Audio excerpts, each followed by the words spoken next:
Hey y'all, I wanted to give an update on my very messy Get Ready With Me video that I posted a while back before nerve ablation and just talk about where we go from here.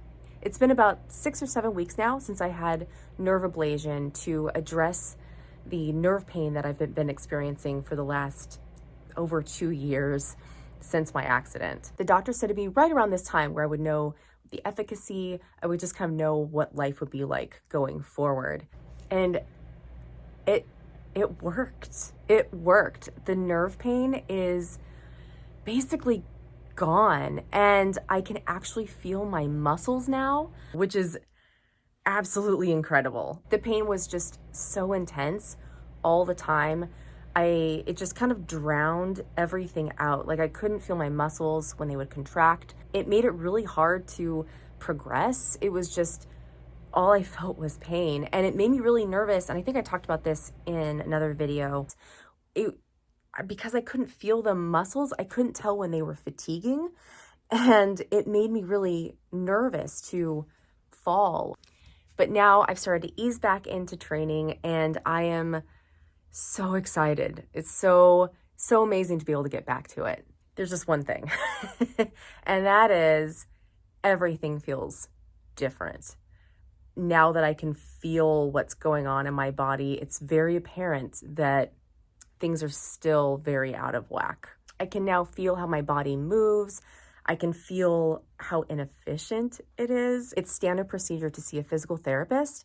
So I have that coming up pretty soon. So we can kind of go over what I have been doing, and then we can either supplement or make some adjustments wherever is needed. With the broken hip, yeah, that affects everything above and below. And so that, coupled with having that pinched nerve, really kind of mucked it up. It really kind of mucked up my rehab. So that's going to be a big thing that I need to address. And I'm really, it's going to be tough, but I'm really excited to get going and get on the road kind of with this rehab. I did have to take a month off post the ablation procedure. Just, it really, the stiffness and soreness in my back was really intense, and it was strange. It was like the first time that I can remember going to stretch to alleviate some of that stiffness and that pressure, and nothing was helping. Like, nothing was helping. And it's because you're actively feeling the nerve die. So, so there's that. But it was a really weird feeling to try to do the things that usually help, but it doesn't really do anything. And it didn't really make it worse or better. It just was like, it just didn't care. It was just like, okay, so what? But it was really uncomfortable while doing it. And it took about a month for it to finally start feeling like good and decent. So I haven't really been doing much of anything, honestly. The last couple of weeks, I've started kind of easing back into training, and it's been nice. I've really been listening to my body and really paying attention to make sure that I'm giving it the recovery, that I'm not pushing too hard, too fast. I don't want to go backwards. So I'm pushing myself, but being very mindful about it. Over the next few months, I think I'm just going to be focusing on physical therapy, on getting things a little more into alignment and a little more on track. And then from there, we'll just figure it out. I'm so grateful for the opportunity to try this again. I don't know how long the injection is going to work, the ablation. They said it could be 6 months. It could be sometimes 2 years. It could be, it really is unclear as to how long I have. So I'm just going to make the best of it. I'm going to work on building my foundation and get things to the point so that even if I do have to have another one in the next 6 months or a year, that at least I have all that base built up, and that I do have a foundation that can support me going forward. We'll just see from there. But I do have so many things that I want to do, and I really have so many things that I want to share. And I am ecstatic that the brain fog, the pain brain, is lifting. Pain brain is real, guys. It is a real awful thing. The fog and just like, it's just so much in your head. Like there's just so much just,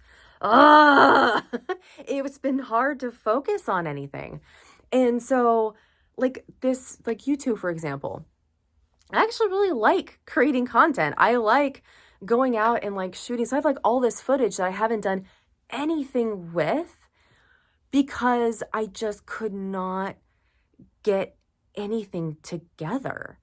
It was like, unless it was right in front of me, I just wasn't going to do it. Like there was no space in my brain for it. I really missed being just creative in general in life. So that is a really big goal in 2023, is for me to really kind of shift back into more creative and just more fun things of that nature. Just fun things of that nature. It's just been really hard just being kind of like holed up, and I haven't interacted with people, and I've just kind of been so in my own head and in my own pain. And speaking of 2023, my big goal is to enter a 5K. I don't have to run the whole thing. I don't have to. I just want to do it. I want to be able to try. And even if I do walk most of it, I mean, okay, here, let's break this down. So 2021, because I broke myself at the end of 2020. So 2021 was all about relearning how to walk and doing it with just some level of comfort, because walking hurt for so long. I mean, everything hurt, like the nerve pain, everything hurt. But I wanted to be able to walk just comfortably. And there are nuances to walking that we take for granted, let me tell you. This last year, 2022, was building up to go for a hike, which I actually did this summer. It was beautiful. Oh, it was so fun. It was so great to be up in the mountains. I did a spin at the top. You better believe it. I started running like for realsies, like for really trying and focusing on form. But now in 2023, the idea of being able to enter a 5K, my third year of recovery, is like so beautiful and amazing, and not something I ever thought I'd be able to do. So yeah, if I only run like a quarter of it, I'm hoping for more, but if my legs just aren't having it that day, then that's okay. I'm just excited to be a part of it, and I'm excited to run whatever I can, however much that is. That's kind of it. I don't want to see too far in the future. I just have a few, hopefully a 5K this year, and really building up my foundation. Those are the two things that I'm really focusing on in terms of fitness. And I feel like that's kind of enough right now. Anyway, more on this, more videos to come. Thank you so much for watching. Like, subscribe. I know this is just a chat video today, but I do have like some fun things in the works. I hope you're having an amazing start to 2023. And if not, it'll get better. We got this. If you want to, you can go head on over to Instagram at The Balance Build and follow me there. Send me a message, comment, let me know how you're doing. And I'll be seeing you soon. Thank you so much for watching, and happy training.